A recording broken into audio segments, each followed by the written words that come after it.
ખાસ ચર્ચામાં હું જીગર દેવાણી આપનું સ્વાગત કરું છું। અત્યાર સુધી જીપીએસસીની પરીક્ષા ગુજરાતીમાં લેવાતી હતી, પરંતુ જીપીએસસીની પરીક્ષા હવેથી અંગ્રેજીમાં લેવાશે તેવા અહેવાલો બહાર થયા છે। આ અંગે હજુ સત્તાવાર રીતે કોઈ જ જાહેરાત કરવામાં આવી નથી, પરંતુ સત્તાવાર જાહેરાત થાય તે પહેલા જ મામલો વિવાદમાં આવી ગયો છે। ત્યારે આ મામલે કેટલાક સવાલો અહીંયા ઉઠી રહ્યા છે કે વર્ષ 2014ની પરીક્ષામાં કેટલા ઉમેદવારોએ ગુજરાતીમાં પરીક્ષા આપી હતી અને કેટલા ઉમેદવારોએ અંગ્રેજીમાં પરીક્ષા આપી હતી। દેશના કેટલા રાજ્યોમાં અંગ્રેજી માધ્યમથી પરીક્ષા લેવાય છે? વર્ષ 2014ની પરીક્ષા પદ્ધતિ કેમ તાત્કાલિક બદલી નાખવામાં આવી? એ સિવાય જીપીએસસીની મુખ્ય પરીક્ષામાં અંગ્રેજીનું પેપર કયા કારણોસર 100 માર્ક્સથી વધારીને 150 માર્ક્સનું કરવામાં આવ્યું છે? સાથે સાથે જીપીએસસીની પરીક્ષા ગુજરાતીઓ માટે છે કે નોન ગુજરાતીઓ માટે? માતૃભાષાને પ્રાધાન્ય આપવાની વાતો કરવામાં આવે છે, તો પછી પરીક્ષા કેમ અંગ્રેજીમાં લેવામાં આવશે? આ તમામ સવાલો વચ્ચે સત્તાવાર જાહેરાતની રાહ હાલ તો જોવાઈ રહી છે।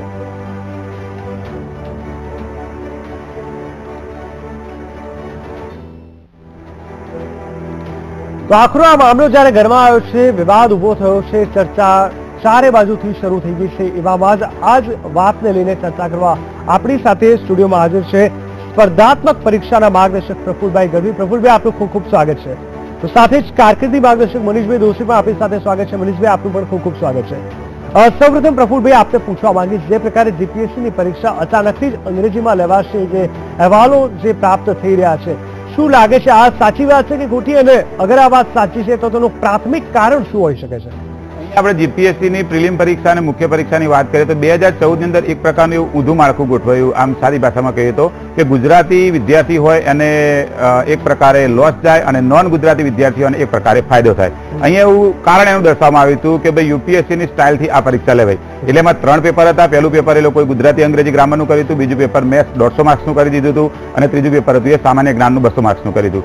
અત્યારે 2016 માટેની જે જીપીએસસીની જાહેરાત આવી એના માટે 19 જાન્યુઆરીએ જાહેરાત પડી અને 15 માર્ચ સુધી એટલે કે એક્ઝેક્ટ 54 દિવસ સુધી એક પ્રકારનો જે કોર્સ છે એ કોર્સ અહીંયા ઓફિશિયલી વેબસાઇટ ઉપર મૂકવામાં આવ્યો નથી, માત્ર એના કેટલા પેપર એ મૂકવામાં આવ્યા। તો અહીંયા એ ઇનડાયરેક્ટલી વસ્તુ એવી દેખાય છે કે અંગ્રેજી માધ્યમનો અથવા કોઈ એવા અધિકારીઓ જે હોય કે આ કોર્સ બનતે એની આજુબાજુ ગોઠવેલા હોય અને એમને એમના કુટુંબીજનો કે કોઈ અન્ય વ્યક્તિ જે આ પ્રકારે પરીક્ષા આપતા હોય એને આટલા દિવસનો વધારાનો સમયગાળો મળી રહે એવું ક્લિયર આપણને દેખાય। એટલે અહીંયા જોઈએ તો સમગ્ર ભારતની અંદર એક ગુજરાત જ એવું સ્ટેટ છે કે જેમાં સેકન્ડરી લેંગ્વેજ અને ઇંગ્લિશ કહેવાય, બરાબર, અને જે રાષ્ટ્રભાષા હિન્દી કહેવાય। તો ખરેખર ગુજરાતી ભાષાની અંદર પરીક્ષા થવી જોઈએ અને એની સાથે હિન્દી ભાષામાં થવી જોઈએ, પણ અંગ્રેજી ભાષાની અંદર પરીક્ષા થાય તો ગુજરાતના વિદ્યાર્થીઓને એમાંથી જે 80 થી 85% વિદ્યાર્થીઓને લોસ જાય અને જે અંગ્રેજી માધ્યમના વિદ્યાર્થીઓ જે નોન ગુજરાતી છે એને જ ફાયદો થાય અને વર્ગ 1-2 માં ક્યારેય ક્લાસ 1-2 ના વિદ્યાર્થીઓ સિલેક્ટ થઈ શકે નહીં। એટલે આ એની મુખ્ય બાબત એમાં આપણે ધ્યાનમાં રાખીએ। મનીષભાઈ, આપ શું કહેશો? જીપીએસસીની અગર જો વાત કરવામાં આવે તો એક એવી કોમ્પિટિટિવ એક્ઝામ હોય છે જેમાં ઘણા વખતોથી ઘણા બધા વિષયોની તૈયારીઓ કરવામાં આવતી હોય છે, એવામાં અચાનક જ આ રીતે જો નિર્ણય લેવામાં આવે તો તેની કેવા પ્રકારની અસર આપ જોઈ રહ્યા છો? ગુજરાત જાહેર સેવા આયોગ વર્ગ 1-2 આ પરીક્ષા 2014ની જે સૌથી વધુ વિવાદ થયા, ઘણી બધી કાનૂની લડાઈ થઈ, એનું હજી સુધી પરિણામ જ જાહેર નથી થયું। ત્યાં 2017માં નવી પરીક્ષા માટેનું આયોજન જાહેરાત થઈ કે 2016માં એની જાહેરાત અને એને પણ સમગ્ર કિસ્સાની અંદર ગુજરાતના વિદ્યાર્થી ગુજરાતના હિતની વાતો કરવી એ ચૂંટણીને બદલે આપણે સમગ્ર દ્રષ્ટિએ જોઈએ તો ગુજરાતના લાખો વિદ્યાર્થીઓના ભવિષ્ય માટેની વાત છે।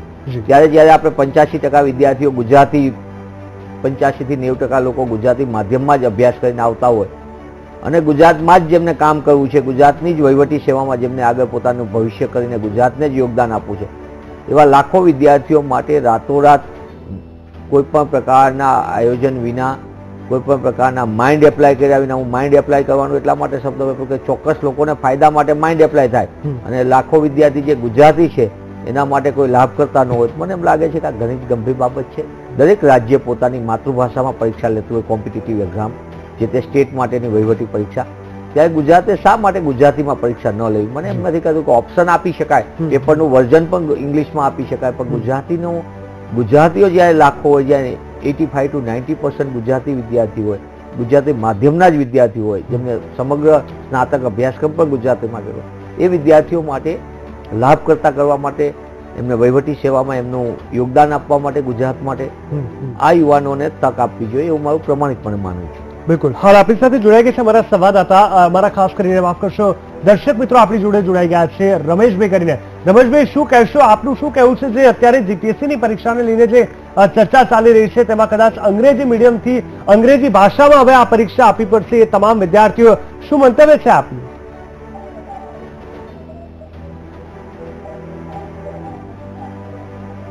રમેશભાઈ સાહેબ, આપણે ગુજરાતી ભાષાની અંદર જીપીએસસી ની પરીક્ષા લે તો આપણે ગુજરાત માટે બહુ મોટો ફાયદો રહે. શું આપ પોતે અત્યારે તૈયારી કરી રહ્યા છો તેની? હા, તૈયારી જીપીએસસી ની અને સ્પર્ધાત્મક પરીક્ષાઓ જે આવે છે એમાં આપણે તૈયારી તો કરવી જ છે. ગુજરાતી વિષય માટે બહુ મહત્વનો વસ્તુ છે અને ગુજરાતનો વિકાસ માટે ગુજરાતી ભાષા હોય ને તો આપણે સારું રહેશે. જી, શું લાગે છે આ નિર્ણય આવશે તો તમને પોતાને કેટલી અસર થાય એવું લાગે છે? ઇંગ્લિશ ની અંદર પેપર જાય તો આ બહુ ગુજરાતની અંદર લોસ જાય એમ છે. મોટા ભાગના વિદ્યાર્થી આપણે ગુજરાતની પરીક્ષાઓ હોય તેમાં ગુજરાતી ભાષા ઉપર વધારે પડતા તૈયારી કરતા હોય છે. જી બિલકુલ બિલકુલ, અમારી સાથે જોડાવા માટે ધન્યવાદ. તો શું કહેશો પ્રફુલભાઈ, જે રીતે આપણે અત્યારે જોયું કે અચાનક જ આ નિર્ણય લેવામાં આવ્યો છે, સ્વાભાવિક રીતે આ વર્ષના જે વિદ્યાર્થીઓ છે તેમના માટે ખૂબ જ મોટી નવાઈની વાત છે. આપણા દર્શક મિત્રોએ પણ અત્યારે વાત કરી. પ્રામાણિકપણે આપનું શું માનવું છે, આ નિર્ણય યોગ્ય આપવાનો છે કે પછી ગુજરાતીમાં જ લેવાવી જોઈએ?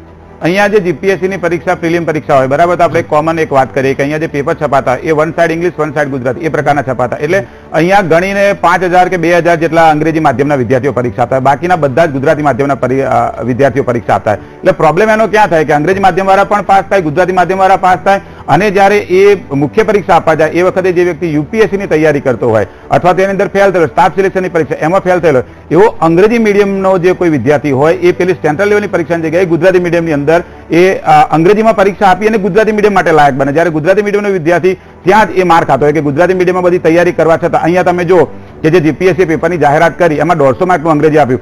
આજે યુપીએસસી જે છે એ 100 માર્ક્સનું અંગ્રેજી અને એને પણ ક્વોલિફાય ગણે કે એની અંદર એ લોકો લેતા નથી. યુપીએસસીની પ્રિલિમમાં મેથ્સ અને ઇંગ્લિશ પણ માત્ર ક્વોલિફાય કરવામાં આવે અને મેરિટમાં ગણવામાં આવતું નથી. અહીંયા મુખ્ય પરીક્ષામાં 150 માર્કનું વેઇટેજ વધારી દીધું. લાસ્ટ ટાઈમ જે જીપીએસસી હતી તો વિવાદ થવાના કારણે 100 માર્ક્સ જેટલું જ ગુજરાતી રાખ્યું હતું. પછી પાછળથી વિવાદ શાંત થયો. તમે એ વખતે અહીંયા વીટીમાં જ પ્રોગ્રામ થયો હતો, એના કારણે હાઈકોર્ટમાં કેસ થયો. કેસ થવાથી માત્ર 3000 વિદ્યાર્થીઓમાંથી 15000 જેટલા વિદ્યાર્થીઓ એટલે 25 ગણા વિદ્યાર્થીઓ પાસ કરવામાં આવ્યા. છતાં પણ આજે નવું માળખું ગોઠવ્યું, પાછો નવો વિવાદ કરવા માટેનું ગોઠવ્યું, એકદમ ક્લિયર દેખાય. એટલે કે આ પરીક્ષા છે માત્ર ગુજરાતી લેંગ્વેજમાં જ લેવાવી જોઈએ તો જ ગુજરાતના વિદ્યાર્થીઓને ફાયદો થાય. અન્યથા એક સમયગાળો એવો આવશે કે ગુજરાતનો એક પણ ક્લાસ 1-2 અધિકારી ગુજરાતી માધ્યમ ભણેલો નહીં, કેમ કે ગુજરાતી માધ્યમમાં ગામડાના વિદ્યાર્થીઓ મોટા ભાગે એ સિટીના નથી હોતા, અને જે અંગ્રેજી માધ્યમ વાળા સિટીના હોય એ નોન ગુજરાતી હોય. બિલકુલ બિલકુલ. બીજા આપણી જોડે દર્શક મિત્રો જોડાઈ ગયા છે. નમસ્કાર, સ્વાગત છે આપનું, શું નામ છે? હેલો, સ્વાગત છે આપનું અમારા ખાસ કાર્યક્રમ. આપનું નામ શું છે, ક્યાંથી વાત કરો છો? હું દિનેશભાઈ પટેલ બોલું સાહેબ, અમદાવાદ. જી દિનેશભાઈ, જણાવશો આજે અત્યારે નિર્ણય લેવાનો છે, અંગ્રેજીમાં આજે પેપર પૂછાવાની જે શક્યતા જોવાઈ રહી છે, શું કહેશો તેને લઈને?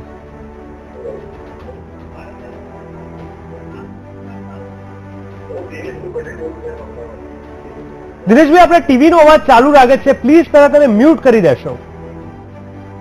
ના, એવું છે સાહેબ કે મારો છે જે પ્રશ્ન ઉલટો છે કે બીએસસી નર્સિંગ કર્યા પછી જીપીએસસી માં કોઈ સ્કોપ ખરા આપણે એમ? બીએસસી નર્સિંગ કર્યા પછી તમે જીપીએસસી ની પરીક્ષા આપી શકો અને એ ગુજરાતી અંગ્રેજી બંને માધ્યમની અંદર લેવાતી હોય એવું જે તમે માધ્યમ ભરો એમાં ભરી શકાય. એટલે એ તમે જો તમારું બાળક ગુજરાતી મીડિયમ 1 થી 12 ભણ્યું હોય તો એને જીપીએસસી ની પરીક્ષામાં લોસ થાય. બિલકુલ, અમારી સાથે જોડવા માટે ધન્યવાદ. મનીષભાઈ, આપ શું કહેશો? આપણે યુપીએસસી ની જો વાત કરવામાં આવે તો તેનો અભ્યાસક્રમ હમણાં જ બદલાયો છે અને હવે ધીરે ધીરે લાગે છે કે તેની કોઈ અસર આ નિર્ણય પર હોઈ શકે છે? એક તો દિનેશભાઈનો પ્રશ્ન સરસ હતો. ઘણા બધા વાલીઓને એ પણ મુદ્દો હોય છે કે ભાઈ મારું બાળકે અન્ય અભ્યાસક્રમમાં ગ્રેજ્યુએશન કર્યું છે. હું તમામને વીટીવીના માધ્યમથી કહેવા કોઈ પણ સ્નાતક વિદ્યાર્થી પોતે જીપીએસસી કેમ પ્રફુલભાઈ બરાબર છે જીપીએસસી ની પરીક્ષા આપી શકે છે અને આ તક મળી છે. લાંબા સમય પછી જીપીએસસી ની પરીક્ષામાં દર વખતે વિવાદ થાય. 2014 ની પરીક્ષા વખતે પણ લાંબો વિવાદ ચાલ્યો, સતત માળખું ફેર કરી નાખે, એના કારણે કાનૂની લડત થાય અને આ ચોક્કસ પ્રકારના જે વહીવટી તંત્રમાં વિલંબ કરવા માટે જાણી જોઈને કરવામાં આવતું એવું મને દેખાય છે. ફરી એક વખત જયારે 2017માં તો આપણે પાછલી પરીક્ષાથી શું આપણે સબક લીધો? કોઈ પણ પ્રકારની પરીક્ષા ધારો કે યોજાતી હોય જાહેર પરીક્ષા, તો જાહેર પરીક્ષાની અંદર જો કોઈ પણ પ્રકારની આપણને એમ લાગે કે આના કારણે આ પ્રશ્નો ઉભા થયા હતા, અમુક પ્રકારની બાબતો આવી હતી, અમુક પ્રકારના ઓએમઆર શીટમાં ભૂલ હતી, બીજા પેપર્સમાં ભૂલ હતી, તો ભવિષ્યમાં એ પ્રશ્નો ફરીથી એક વખત ન ઊભા થાય એનું આપણે ધ્યાન રાખતા હોય. જ્યારે વર્ગ 1-2 ની પરીક્ષા લેવાતી હોય ત્યારે મને એમ લાગે છે કે આ ઘણી જ ગંભીર બાબત છે. એક તરફથી જાહેરાત આવી જાય અને તમે અભ્યાસક્રમ જ એનો વેબસાઇટ ઉપર ન મુકાય અને આપણે ગતિશીલ ગુજરાત ને ડિજિટલ ઇન્ડિયાની વાતો કરી. મને એમ લાગે છે ગુજરાતના વિદ્યાર્થીઓને આપણે એને એમના હક અને અધિકાર આપવા માંગીએ છીએ, એમને ન્યાય આપવા માંગીએ છીએ, એમના ભવિષ્ય માટે આપણે આગળ વધારવા માટેનો પ્રયત્ન કરીએ છીએ કે એને આપણે ભવિષ્યનું રૂંધવા માટેનો પ્રયત્ન કરીએ. ગુજરાત જાહેર સેવા આયોગના પદાધિકારીઓએ આ બાબતે ચેરમેને અને બધાએ ગંભીરતાથી લેવું જોઈએ. તાત્કાલિકપણે જાહેરાત આવે એ દિવસે તરત ને તરત અભ્યાસક્રમ મૂકવો જોઈએ. અભ્યાસક્રમની સંપૂર્ણપણે પારદર્શકતાથી એની જાહેરાત થવી જોઈએ અને ભૂતકાળના અનુભવોમાં જે પ્રકારની ભૂલો થઈ હોય, જે પ્રકારના પ્રશ્નો ઉભા થયા એ પ્રશ્નો નવેસરથી ન ઉભા થાય અને કાનૂની વિવાદમાં આખી પ્રક્રિયા ન અટવાય. ગુજરાતના લાખો વિદ્યાર્થી જ્યારે પોતાના ભવિષ્ય માટે ચિંતિત હોય, મોટા ભાગે મોટી જગ્યાએ જઈને તેઓ પોતે આ પ્રકારની તૈયારી કરતા હોય, સમય, શક્તિ અને નાણાં પોતે એમાં રોકાણ કરતા હોય, ત્યારે એ યુવાનોના ભવિષ્ય સાથે ચેડા કરવાનો કોઈને અધિકાર નથી. જાહેર સેવા આયોગની પોતાની ખુદની ફરજ બને છે, એની ફરજમાં જ છે કે તમારી જવાબદારી છે વર્ગ 1-2 ની પરીક્ષા માટેની ગંભીરતાથી પારદર્શક અને તટસ્થ રીતે પરીક્ષાનું આયોજન કરવું. પ્રફુલભાઈ, ખાસ કરીને જે પ્રકારે મનીષભાઈએ વાત કરી, ઘણી વાત સાચી છે. જીપીએસસીની પરીક્ષાની અગર જો વાત કરવામાં આવે તો કોઈને કોઈ વાદ વિવાદોમાં રહેતી હોય છે. તો પરિણામ મોડા ડિક્લેર થાય, ત્યારબાદ નોકરી લાગવામાં એટલો સમય લાગી જાય, ટ્રાન્સપરન્સી એટલી નથી, પારદર્શિતાની મનીષભાઈએ વાત કરી. એવામાં હવે જ્યારે આ નિર્ણય આવ્યો છે, શું કામ કોઈ એવો ફાસ્ટ નિર્ણય અથવા ફાસ્ટ પ્રોસેસ અહીંયા નથી થતી કે જેથી કરીને વિદ્યાર્થીઓ સરળતાથી આ એક્ઝામમાં એન્ટ્રી પણ લઈ શકે અને સરળતાથી રિઝલ્ટ પ્રાપ્ત થાય અને આગળ વધી શકે? શું કામ આ જીપીએસસીનું જે આખું માળખું છે એ દિવસે દિવસે અથવા વર્ષે વર્ષે કોમ્પ્લિકેટેડ થતું જાય છે? સરકાર તેમાં કંઈ કરી શકે તેમ નથી. અહીંયા આપણે જીપીએસસી બાબતની વાત કરીએ તો સૌથી પહેલા એક તમને વાત કરું તો યુપીએસસીની સ્ટાઇલ અપનાવવાની ઘણી વખત આપણે વાત થતી હોય, બરાબર, 2014 થી. તો ત્યાં બીજું એક નવું નાટક કહી શકાય મારા શબ્દોમાં કે ભાઈ યુપીએસસી છે ને ક્યારે પ્રોવિઝનલ આન્સર કી નથી આપતી. જયારે જીપીએસસી અથવા તો અન્ય બોર્ડ એના ઉપરથી પેદા પડી ગયા કે ભાઈ આન્સર કી પ્રોવિઝનલ આવે, પછી વિદ્યાર્થીઓના સાચા જવાબો હોય એ કોઈ એનસીઆરટી જીસીઆરટી ની બુકમાંથી એની કોપી મોકલે અને પછી પાછું છેલ્લે અમને 5-25 પ્રશ્નની ભૂલ રાખી ને એને ફાઇનલ કરે. તો અહીંયા જોઈએ કે જે પ્રોફેસરો બેસતા હોય, બરાબર, અને એના માટે એમને બોલાવવામાં આવતા હોય તો પહેલા તો એ પીએચડી થયેલો હોય, નેટ સ્લેટ પાસ હોય અને બધા જ પ્રકારની સ્પર્ધાત્મક પરીક્ષાઓ માટેના પેપર તપાસ એનો અનુભવ હોય. તો પહેલી વસ્તુ અહીંયા એવું ક્લિયર થાય કે એ વ્યક્તિ કાં તો ડફોડ છે અથવા તો એ વ્યક્તિએ જે જવાબ સાચા લે એના લોકોએ સાચવી રાખીને એક બાજુ મૂકી દીધા અને પછી જાણી જોઈને ભૂલ કરીને 5-25 જણને એ લોકોને ચાન્સ મળે. જે આપણે પેપરની અંદર બધા નવા પ્રકારના કૌભાંડો જોતા હોય, અલગ અલગ પ્રકારના અહીંયા આવું સેટિંગ થયું, ત્યાં પેલું સેટિંગ થયું ને, તો એ પ્રકારનો ટાઈમ. આજે યુપીએસસી પ્રોવિઝનલ આન્સર કીનો મતલબ છે એનો તમને ખબર છે કે પ્રોવિઝનલ આન્સર કી એટલે પેપર કાઢવાવાળાએ ખોટો જ જવાબ આપ્યો છે. એનો મતલબ કે જે પેપર કાઢવાવાળો વ્યક્તિ હોય એને જયારે સરકાર પેપર કાઢવા આપે તેને જવાબદારી પૂર્વક કાઢ્યું જ નથી. તો આવા પ્રોફેસરો જે હોય એને લેવાના જોઈએ, પ્રજા વચ્ચે રજૂ કરવા જોઈએ. આજે 25-25 લાખ લોકો પરીક્ષા આલતા હોય, આજે એના છોકરાની પરીક્ષા આપવાની હોય અને ત્યાં જો એવું ખોટું પેપર આવે તો એને જે દુઃખ થાય બીજાના છોકરાને થતું જ હોય. એટલે એક મુખ્ય વાત છે એક આ અહીંયા આવે. બીજું કે પ્રોવિઝનલ આન્સર કી છે ને ઓલ ઇન્ડિયાની કોઈ તમે સ્ટેટમાં જાઓ ક્યાંય તમને આવું નાટક જોવા નહીં મળે. અહીંયા પ્રોવિઝનલ આન્સર કીનું વન ટાઈપ ઓફ એક નાટક છે. એના કારણે ગઈ વખતે જીપીએસસી 27 પ્રશ્ન ખોટા હતા, બરાબર. ત્યાં એમને એવું કીધું કે ભાઈ 10% પ્રશ્ન ખોટા હોય ને તો જ પરીક્ષા રદ થાય, નહીં તો રદ થાય નહીં. એટલે અહીંયા અમુક 5-25 જણા જે હોય આની સાથે જોડેલું આજુબાજુ જે આપણે ગણીએ અને એ લોકો એમના છોકરા જ્યાં સુધી ગ્રેજ્યુએટ ના થઈ જાય ત્યાં સુધી પરીક્ષા લેટ કરવામાં આવતી હોય. તમે તપાસ કરાવવાની, જો ક્લિયર કટ ના પકડાય તો તમે મને કહો કે ભાઈ આ વ્યક્તિ આની અંદર હતો એના છોકરા આ વસ્તુ તો આ આખી વસ્તુ ક્લિયર જ દેખાય અને અહીં બીજા છોકરા એની ઉંમર જતી રહેતી હોય, બરાબર. એટલે આ વસ્તુ બાબતે પરફેક્ટ હોવું જોઈએ. બિલકુલ, આના પર ચોક્કસથી ચર્ચા કરીશું. હાલ આપણી જોડે એક કોલમ મિત્ર જોડાઈ ગયા છે. નમસ્કાર, સ્વાગત છે. કોણ વાત કરી રહ્યો છો, ક્યાંથી?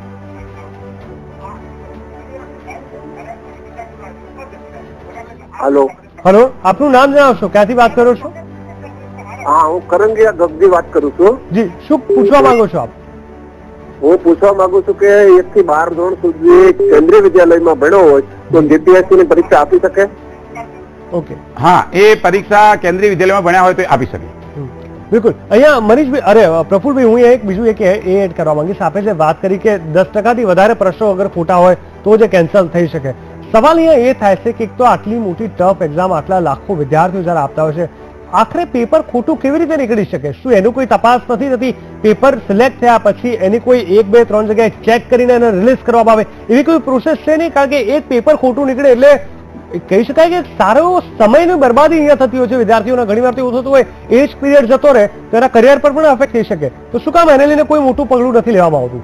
અહીંયા સામાન્ય રીતે આપણે જોઈએ તો જે પ્રોફેસરો હોય એ એમની રીતે 5 કે 25 કે એમને જે સિસ્ટમ આપી એનું પેપર્સના એ પ્રશ્ન કાઢીને આપતા હોય, પછી એને મર્જ કરવા વાળા અધિકારીઓ હોય, બરાબર, એ અધિકારીઓ જે તે વખતે ધારો કે વહીવટી પરીક્ષા લેવાતી હોય તો વહીવટી બાબતોના જે અધિકારી આવતા હોય એની સાથે કોર્સમાં થોડા આજુબાજુ જોડેલા હોય. એટલે અહીંયા પેલા પ્રોફેસર તો પરફેક્ટ જ હોય, પણ ત્યાંથી આગળ જતા વચ્ચે શું થાય એ એક્ઝેક્ટ ખબર નહીં પડતી. કેમ કે તમે જો હું તમને એના એક્ઝેક્ટ ઉદાહરણ આલું કે 2011 થી આપણે ડીવાયએસઓની પરીક્ષા શરૂ થઈ, એનો મેન્સ પરીક્ષાનો કોર્સ હતો, બરાબર, પ્રિલિમ પરીક્ષાનો કોર્સ હતો, એ જીતી રહ્યો. બીજી વખત 2012 જાહેરાત પડી, આ જીતી રહ્યો. ત્રીજી વખતની જાહેરાતમાં પ્રિલિમનો કોર્સ બદલી કાઢવામાં આવ્યો. ચોથી વખતની જાહેરાત આવે મેન્સનો કોર્સ બદલી કાઢ્યો. અત્યારે આ જે ડીવાયએસઓની મુખ્ય પરીક્ષા છે તો આખેનો મુખ્ય પરીક્ષાનો જ કોર્સ ચેન્જ કરી નાખ્યો. એટલે ભાઈ ડેપ્યુટી મામલતદાર અથવા તો ડેપ્યુટી સેક્શન ઓફિસરની પરીક્ષા છે એ એક વખત તમે જે લીધી વિદ્યાર્થીએ સિસ્ટમથી તૈયારી કરતો હોય, તમે છેલ્લી ઘડી 20 દિવસ કે 40 દિવસ પહેલા જ્યારે કોર્સ બદલી કાઢો ત્યારે અહીંયા ક્લિયર વસ્તુ દેખાય કે ક્યાં તો કોઈક વ્યક્તિ આવા કોર્સની ઇનડાયરેક્ટલી તૈયારી કરતો હોય કે એને ખબર હોય કે આ પ્રકારનું આવવાનું છે, એને ફાયદો કરવા માટે જ હોય. કેમ કે આજે ગામડાના વિદ્યાર્થીઓ છે તો ત્યાં એને તાત્કાલિક રાતોરાત કઈ કોર્સ ના મળી જતો હોય, એ તો એને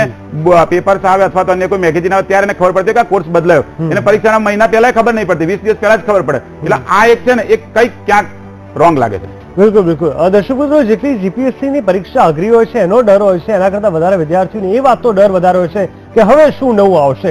દર વખતે કંઈક નવું ગતકડું બહાર પડે છે અને સીધે વિદ્યાર્થીઓ પર પણ અસર થતી હોય છે. આ વિષય પર ચર્ચા ચાલુ રહેશે. હાલ લઈશું એક નાનકડું બ્રેક. ની જે એક્ઝામ અંગ્રેજીમાં લેવાના લઈને આ ચર્ચા ચાલી રહી છે ત્યારે હિતેશ કરીને બીજા કોલમ મિત્ર આપણી સાથે જોડાઈ ગયા છે. હિતેશ, સ્વાગત છે આપનું. ક્યાંથી વાત કરી રહ્યા છો? હા, બાલાસરથી બોલી રહ્યો છું. જી, શું પ્રશ્ન છે, શું પૂછવું છે? આ જીપીએસસી ની જે અત્યારે માળખું બદલી પરીક્ષાનું બરાબર છે, હા, એમાં જે અભ્યાસક્રમ છે કઈ સુધીનો લીધો છે અને ક્યારે બહાર પડશે વેબસાઇટ ઉપર? તમારો જે પ્રશ્ન છે ને ગુજરાતના 15 લાખ વિદ્યાર્થીઓનો પ્રશ્ન છે કે 19 તારીખે આ જાહેરાત આવી અને 15 માર્ચ સુધી જ્યાં સુધી જાહેરાત ઓપન નહીં થાય ઓજસમાં ત્યાં સુધી આનો અભ્યાસક્રમ મુકાશે નહીં. એટલે એક્ઝેક્ટ 54 દિવસ ગુજરાતના જે 15 લાખ વિદ્યાર્થીઓ છે ને એ અંધારામાં રહે એવી વાત છે, બરાબર. તમે જે અત્યારે પ્રશ્ન પૂછ્યો ને એ વસ્તુ વીટીવીના માધ્યમથી સમગ્ર ગુજરાતના બીજા બધા વિદ્યાર્થીઓને ખબર છે અને એના માટે જ કે ભાઈ કોઈ નિરાકરણ આવે કે જીપીએસસી તાત્કાલિક એનો અભ્યાસક્રમ મૂકે. કેમ કે જયારે 15 માર્ચે એનો અભ્યાસક્રમ મુકાશે ને ત્યારે એની પરીક્ષા જે છે એમને એડવાન્સ આપી દીધી છે કે ભાઈ જૂન મહિનાની 4મી તારીખે લેવાશે. એટલે તમને પાછા ત્યાં 90 દિવસે નહીં મળવાના. તમે ગણો માર્ચ થી એપ્રિલ, એપ્રિલ થી મે, બરાબર, 67 દિવસ થયા અને પાછળ તમને 20 દિવસ મળશે. એટલે તમે ગણશો તો 80 દિવસ જ મળવાના. 80 દિવસની અંદર તમને જે 2 પેપર જનરલ સ્ટડી 1 અને 2 ના આપશે એનો અભ્યાસક્રમ એટલો મોટો આવશે, બરાબર, કે જે જીપીએસસી ની સ્ટાઇલ એમ કે યુપીએસસી ની સ્ટાઇલનું આવે તો એ પ્રકારનું આવે તો એ તૈયાર જ ના થાય. અત્યારથી મૂકે તો જ ફાયદો. અથવા તો શું જેને છાનો માનો ખબર હોય અભ્યાસક્રમ એ તૈયારી કરી શકે. મનીષભાઈ, શું કહેશો, ગુજરાતી માધ્યમના જે છોકરાઓ છે, વિદ્યાર્થીઓ છે અને અંગ્રેજી માધ્યમના વિદ્યાર્થીઓ છે જે આ પરીક્ષાને આપવા જઈ રહ્યા છે, એ બંને વચ્ચેનો તફાવત આપણને ક્યાં શું લાગી રહ્યો છે, એનું શું ફાયદો નુકસાન કયા વિદ્યાર્થીઓને આપણને લાગે છે? ગુજરાત સરકારે પોતે સુપ્રીમ કોર્ટમાં જે એક એફિડેવિટ કરી હતી 12મા ધોરણના વિદ્યાર્થીઓની નીટ અને ગુજકેટ બાબતની, ત્યારે જે બોર્ડનું ભારણ અને બોર્ડના વિદ્યાર્થીઓની સંખ્યા એનો સરકારે પોતે જ ગુજરાત સરકાર પોતે જ રજૂ કર્યું છે કે ગુજરાતમાં 87% વિદ્યાર્થીઓ ગુજરાતી માધ્યમના છે અને 13%માં પણ જે 12મા સુધી અથવા તો ગુજરાતી પરિવારના જ હોય પણ છોકરાઓ અંગ્રેજી માધ્યમ. એટલે કે 87% વિદ્યાર્થીઓ ગુજરાતી માધ્યમના છે એવું સ્પષ્ટપણે ગુજરાત સરકારે સ્વીકાર્યું છે. બીજી વાત, સમગ્ર ઘટનામાં પ્રફુલભાઈએ કીધું ને કોલરની પણ એક વ્યથા હતી કે ભાઈ અભ્યાસક્રમ કેમ નહીં. મને એમ સમજાતું નથી કે સરકાર જુદી જુદી પરીક્ષા લે, ગુજરાત પંચાયત સેવા પસંદગી મંડળ દ્વારા, ગુજરાત ગૌણ સેવા પસંદગી મંડળ, ફિક્સ પગારના નામે નોકરી, એ નોકરીમાં પણ તમારે પગાર મર્યાદિત હોય અને એની લાંબી પ્રક્રિયામાં અનેક ગેરરીતિઓ આવે, અનેક યોજનાઓ આવે. ત્યારબાદ આ જીપીએસસી એ વહીવટી સેવામાં જોડાવા માટે ગુજરાતના યુવાનનું એક સપનું હોય છે. ગુજરાતના લાખો યુવાનો એ પ્રયત્ન કરતા હોય કે હું વર્ગ 1, 2 ની પરીક્ષા આપું અને એક અધિકારી તરીકે ગુજરાત રાજ્યની વહીવટી સેવામાં જોડાવું. એક દરેક યુવાનનું એક ડ્રીમ હોય, પોતે આઈએસ આઈપીએસ થાય એ આવકારદાયક બાબત છે, પણ આઈએસ આઈપીએસ નો થાય એની એક તો વાત હોય જ છે કે મારી સારી કારકિર્દી હોય, સારી કારકિર્દી પછી હું વર્ગ 1, 2 ના અધિકારી તરીકે નિમાવું તો ઉજ્જવળ ભવિષ્ય બને. ઉજ્જવળ ભવિષ્ય બનાવવા માટે એક તરફ વિદ્યાર્થી પોતે સારા જીવનથી સતત મહેનત કરીને આગળ આવ્યો, એ યુવાન જયારે પરીક્ષા આપવા માટે જાહેર થાય ત્યારે પરીક્ષામાં જોડાય છે ત્યારે તેની સાથે બોર્ડ કઈ પ્રકારની પદ્ધતિ અપનાવે છે. સૌથી મોટી વાત, જેમ પ્રફુલભાઈ કીધું કે વિલંબ કરવામાં આવે, જાણી જોઈને નિયમો બદલી નાખે, અચાનક નિયમો કરી નાખે, પાછળથી નિયમો ઉમેરી દે.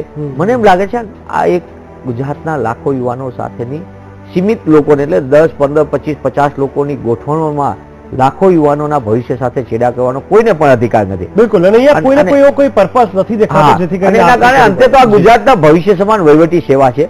કારણ કે એક અધિકારી નિમાય છે 30 વર્ષ 25 વર્ષ સુધી ગુજરાતમાં જુદા જુદા વિભાગમાં કામ કરવાનું અને ગુજરાતના વહીવટી તંત્રને યોગદાન આપવાનું છે. આપણે જોઈએ છીએ કે એક તરફ સેવા સદનો કઈ રીતના મેવા સદનો બની જતા હોય, એવા સમયે આપણે આશા રાખીએ કે ગુજરાતનો યુવાન મહેનત વાળો, ઉચ્ચ બુદ્ધિ ક્ષમતા વાળો અને એને પારદર્શકતાથી એની થાય.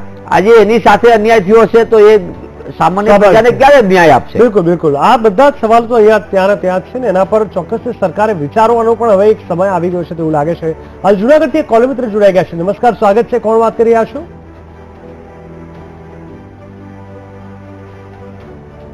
હેલો હેલો, લાગે છે સંપર્ક તૂટી ગયો છે. પ્રફુલભાઈ, આપ કહેશો 2014માં જે એક્ઝામ લેવાય ત્યારબાદ 2016માં લેવાય, હવે જયારે કદાચ આ નિર્ણય આવશે તો હવેની પરીક્ષા, આ છેલ્લી આ 3 એક્ઝામમાં અને હવેની એક્ઝામમાં શું તફાવત આપ મહેસૂસ કરી રહ્યા છો? અહીંયા આપણે તફાવતની વાત કરીએ તો સૌથી પહેલા દર વખતે ગુજરાતનો વિદ્યાર્થી હોય અને જીપીએસસીની જાહેરાત પડે એટલે એ માનસિક એવું રાખે કે ભાઈ હવે અભ્યાસક્રમ છે 2-5 વર્ષ સુધી રહેશે. જેમ કે યુપીએસસી ની પરીક્ષા લેવાતી હોય તો તમે જુઓ કે એનો 20-15 વર્ષ સુધી અભ્યાસક્રમ બદલાતો નથી અને યુપીએસસી જે દિવસે જાહેરાતનું ડિક્લેરેશન કરે ને એ દિવસે અભ્યાસક્રમ લોકો આપી દેતા હોય. એટલે ગુજરાતના વિદ્યાર્થીઓને અહીંયા કેવું થાય, તમે જો 2002માં જીપીએસસી ની પરીક્ષા લેવાય, પાછી પંચવર્ષીય યોજના ચાલી, 2007માં જાહેરાત પડી, એ પંચવર્ષીય યોજના ચાલી, 2011માં એમને હાજર કર્યા, પાછી 2011 પછી પાછી 2014માં છેક જાહેરાત આવી. એ વખતે વાત થઈ કે 6 મહિનામાં બધાને ભરતી થઈ જશે. ભરતી તો બાજુ પર, હજુ મુખ્ય પરીક્ષા રિઝલ્ટ નહીં આવ્યું. જે મુખ્ય પરીક્ષા લેવાય એની 4 દિવસ પહેલા લોકો આન્સર કી મૂકી, બરાબર. એ આન્સર કીમાં પાછું પ્રોવિઝનલ લખ્યું એટલે એક એ બીજી વસ્તુ ત્યાં જોઈએ, બરાબર. અને પાછી બીજી એક આપણે અહીંયા વાત કરીએ તો આ જે 2014માં જે માળખું આવ્યું તો ગુજરાતના લાખો વિદ્યાર્થીઓ ગુજરાતી ગ્રામર, અંગ્રેજી ગ્રામર, મારી મચડી ગણિત નતું આવડતું તો 5 જગ્યાએ બિચારા ટ્યુશન રાખીને શીખી લીધું. હવે છેલ્લી ઘડી અમને એવી ખબર પડી કે ભાઈ જીપીએસસી 1 નું પેપર એ GS નું આવશે, જીપીએસસી 2 નું પેપર એ GS નું આવશે. એટલે પેલાનું આખું માનસિક માળખું જ વિખેરાઈ ગયું. સારું, હવે શું કરું? એટલે આ ગુજરાતના જે 12-15 લાખ વિદ્યાર્થીઓ છે ને એ 12-15 લાખનો ભોગ લઈને 5-25 જણા જે તૈયારી કરતા હોય, બરાબર, કે ભાઈ GS1 જે પેલા ગઈ વખતે ગણિત અંગ્રેજી નહીં ફાવી હોય, હમણાં એક હું તમને સાદો નિર્ણય કહી દઉં કે જે પેલો કેસ થયો હાઈકોર્ટમાં અને 6 ગણાની જગ્યાએ જે 25 ગણા પાસ કર્યા, 3,000 ડાયરેક્ટ 15,000 આંકડો જતો, એટલે એ વખતે પેલા લોકોનો મેળ નહીં પડ્યો હોય, બરાબર. એ ચોખ્ખું અહીંયા ઇનડાયરેક્ટલી આપણને દેખાઈ જાય. એટલા માટે થઈ અને પાછો અભ્યાસક્રમ બદલે આ ચેન્જ થયેલો આપણને જોવા મળે. ગુજરાતના વિદ્યાર્થી જે પેલા માળખા મુજબ તૈયારી કરી એ વ્યક્તિ અહીંયા પાછો પડે. એટલે આ જે વસ્તુ છે ને એકદમ ક્લિયર જ હોવી જોઈએ. આ પ્રકારનું બન્યું, જેના 5-25 ગુજરાતીઓને બોલાવો, જે ગુજરાતીઓ છે એનું મંતવ્ય લો, બરાબર. વિવાદો થયા પછી તમે 25 ગણાને ડિક્લેર કરો, એના કરતા પહેલેથી જ તમે લોકો એનું મંતવ્ય લઈ લો ને તો આખું ક્લિયર થઈ જાય. અહીંયા ગુજરાતીનું ક્યાંય કોઈ જગ્યાએ મંતવ્ય જોવામાં જ નથી આવતું. એવી આપણને આખી ચોખ્ખી બાબત દેખાઈ આવે. બિલકુલ. મનીષભાઈ, ખાસ કરીને જે 100 માર્ક્સ છે અંગ્રેજીનું પેપર લેવાનું હતું એ પણ હવે કદાચ 150 માર્ક્સનું થવા જઈ રહ્યું છે. એટલે સીધું એક બાજુથી માતૃભાષાને પ્રમોટ કરવાની આપણે વારંવાર વાતો કરતા આવ્યા છે ઘણા સમયથી, અને બીજી બાજુ આ રીતે અંગ્રેજીનો પેપર પૂછાશે ને એ પણ હવે 100માંથી 150 માર્ક. શું ટાર્ગેટ શું લાગે છે આ તમામ વસ્તુની પાસે? આપ જોતા હશો, હમણાં તાજેતરમાં જ ગયા વીકમાં શિક્ષણ વિભાગની ચિંતન શિબિરમાં એક આંકડો આવ્યો છે કે 2 લાખ વિદ્યાર્થીઓ 12મા ધોરણમાં ગુજરાતી વિષયમાં નાપાસ થાય.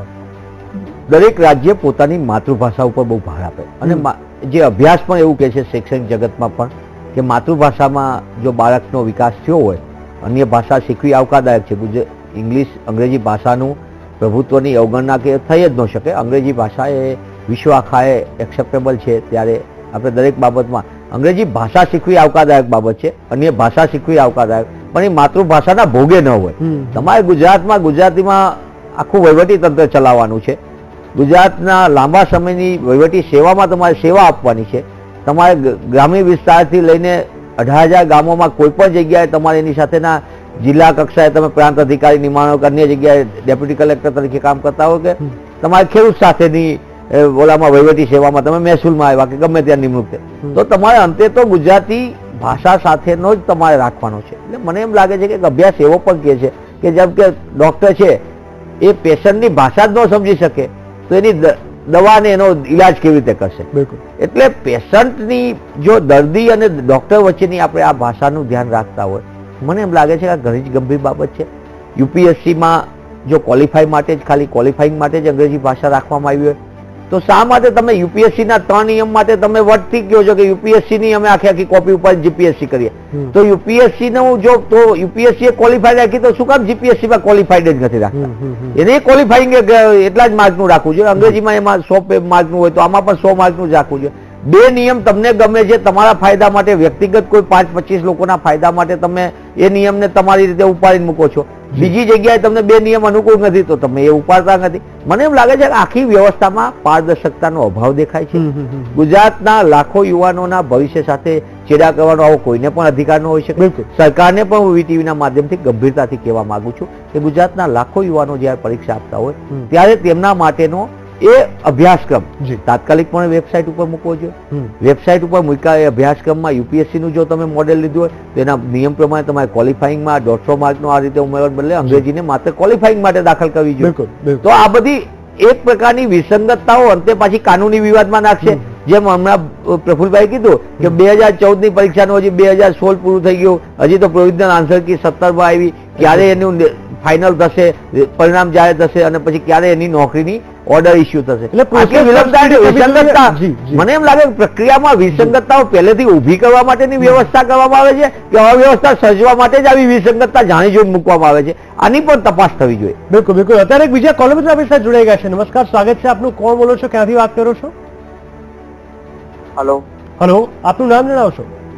હા, મારું નામ ભૌતિક ભુવા છે. હું સુરેન્દ્રનગર થી વાત કરું છું. જી ભૌતિકભાઈ, શું પૂછવું છે આપને? સર, હું બીએસસી ના લાસ્ટ યરમાં છું. જી.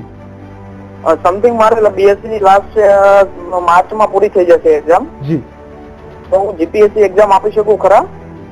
આ જે તમે પ્રશ્ન કર્યો ને એવા ગુજરાતના 5 લાખ વિદ્યાર્થીઓ જે દર વર્ષે ગ્રેજ્યુએટ થઈને બહાર પડતા હોય જીપીએસસી બાબતે આ પ્રકારનો પ્રશ્ન હોય કે યુપીએસસી નો કોઈ વિદ્યાર્થી પરીક્ષા આપતો હોય ને તો એ લાસ્ટ યરમાં હોય તો ફોર્મ ભરી શકે. બરાબર. જયારે જીપીએસસી અંદર એકદમ ક્લિયર કટ હોય કે તમે જો અત્યારે આ પરીક્ષા આપવાના એનો મતલબ જયારે જાહેરાત પડશે ને ત્યારે તમે એપી રેન્કમાં નહીં હોય, મતલબ કે તમારું રિઝલ્ટ નહીં આવ્યું તમે પાસ નહીં થાય તો ધડાહર તમે ફોર્મ નહીં ભરી શકવાના. બરાબર. એક એ વસ્તુ. પછી બીજા 5 વર્ષ સુધી જાહેરાત પડશે અને ત્યારે જો નિયમો બદલાય અથવા તો તમે બીજી અન્ય કોઈ જગ્યાએ સેટ થયા તો તમે આખી જિંદગી જીપીએસસી પરીક્ષા આપવાને ઘણા લાખો લોકો આ રીતે જયારે આ 5-5, 7-7 વર્ષે જીપીએસસી લેવાતી હોય અથવા તો આવા વિવાદ થતા એટલે પેલા કંટાળીને જીપીએસસી પરીક્ષા જ ના લાગે. હવે આ પરીક્ષાઓ જવા દો. ક્લાસ 3 ની પરીક્ષા. એટલે મોટાભાગના ગુજરાતના જે વિદ્યાર્થીઓ હોય ને એ ક્લાસ 3 માં જવા માટે ઈચ્છા વ્યક્ત કરતા હોય, તલાટી નોકરી મળી જાય એટલે બસ હવે આપણે કલેક્ટર જ છીએ. આ એવું એને માનસિકતા કેમ થઈ જાય? પેલો મેન્ટલી થાકી જાય. એટલે તમે અહીંયા જે આ તમારી વાત કરી કે તમે છેલ્લા વર્ષમાં ફોર્મ ભરી શકશો કે નહીં, તો 15 માર્ચે એની જાહેરાત પડશે. બરાબર. અને મેક્સિમમ એ લોકો 20 દિવસનો તમને સમયગાળો આપશે કે ભાઈ તમે ફોર્મ ભરવાનું જે છે એ તમે બહુ તો 15 એપ્રિલ સુધી ભરી શકો. તમારી રિઝલ્ટ નહીં આવ્યું હોય એટલે તમે તમારો ત્યાં સીટ નંબર લખવાનો, એપિયરિંગ નહીં લખ્યું હોય અંદર તો તમે ફોર્મ ભરી શકવાના જ નહીં. પાસ લખ્યું તો જ ભરી શકવાના. એટલે આ જે પ્રશ્ન છે એ પણ ત્યાં એક સુધારવો જોઈએ કે ભાઈ યુપીએસસી જે રીતે એપિયરિંગ વાળાને પરીક્ષા આપવા દેતી હોય એમ જીપીએસસી આપવા દે. કેમ કે આનું તો છેક ફેબ્રુઆરી 2018 ની અંદર ઇન્ટરવ્યુ બધું ત્યાં સુધી પેલો વ્યક્તિ જે હોય એ તમે ગ્રેજ્યુએટ થઈ ગયા હોય એટલે તમે ત્યાં બહાર રહી જતા હોય. બિલકુલ બિલકુલ. ખાસ કરીને સ્પર્ધાત્મક પરીક્ષાના માર્ગદર્શક પ્રફુલભાઈ ગઢવી અને જે રીતે કારકિર્દી માર્ગદર્શક મનીષભાઈ દોશી આ બંને અમારા સ્ટુડિયોમાં આવ્યા અને વિદ્યાર્થીઓને ખૂબ સરસ માર્ગદર્શન આપ્યું. આ બંનેનો ખૂબ ખૂબ ધન્યવાદ. તો દર્શક મિત્રો, અહીંયા એક વાત તો સ્પષ્ટ થાય છે કે જે રીતે આ પરીક્ષાઓને લઈને વિવાદો વધતા જાય છે તે ખૂબ જ મોટા પડકારજનક છે. આગળના સમયમાં જો ટ્રાન્સપરન્સી નહીં આવી, પ્રોસેસ સ્પીડી નહીં થઈ તો ચોક્કસથી વિદ્યાર્થીઓનું ભાવિ તો જોખમમાં મુકાશે જ.